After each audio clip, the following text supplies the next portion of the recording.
নমস্কার বন্ধুরা, সবার প্রথমে আপনাদের সকলকে জানাই দীপাবলির প্রীতি শুভেচ্ছা এবং অনেক অনেক ভালোবাসা।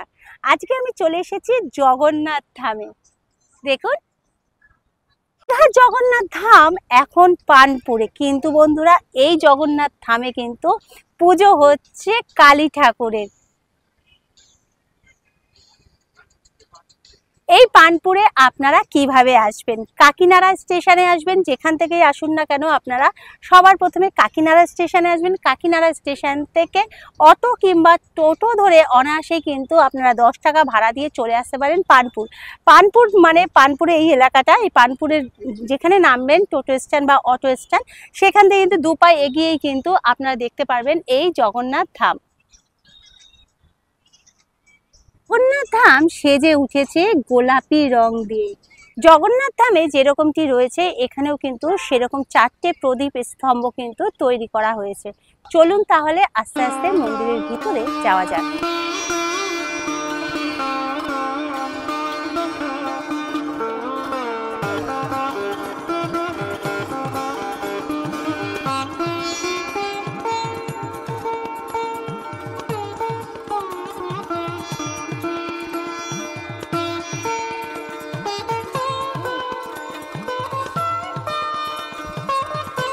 ঢুকেই আপনারা দেখতে পারবেন লক্ষ্মী নারায়ণের সুন্দর একটি বিশাল বড় মূর্তি।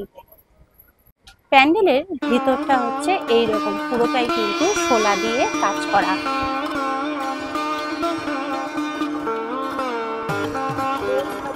লক্ষ্মীনারায়ণকে দর্শন করেই আপনারা দেখতে পাবেন জগন্নাথ বলরাম সুভদ্রার বিশাল বড় মূর্তি।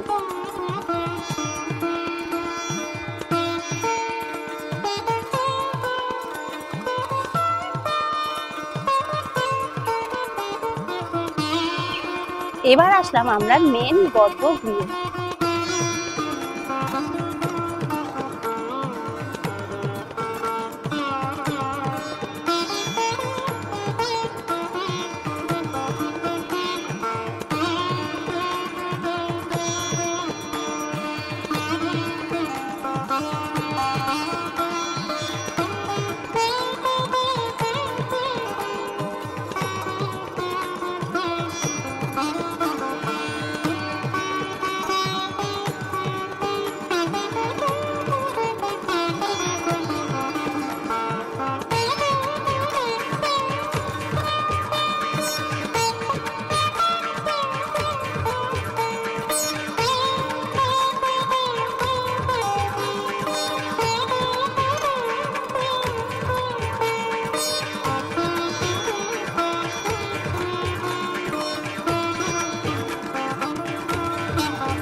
প্যান্ডেলের একদম সামনে একটা পুকুর তৈরি করা হয়েছে এবং সেই পুকুরের মধ্যে কিন্তু নানান রকমের কিন্তু পদ্ম ফুল ভাসছে। ভীষণই কিন্তু সুন্দর লাগছে দেখতে।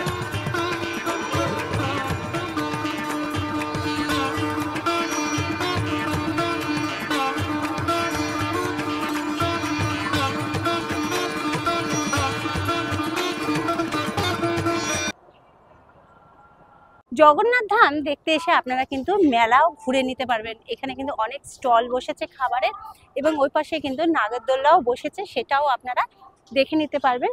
আর যতটা পারলাম দেখানোর চেষ্টা করলাম। যদি ভালো লাগে ভিডিওটা তাহলে অবশ্যই একটা লাইক করবেন, শেয়ার করবেন এবং আমার চ্যানেলের নতুন বন্ধু হলে একটা সাবস্ক্রাইব করে পাশে থাকবেন। আজকের মতো ভিডিওটা এখানেই শেষ করুন। টাটা।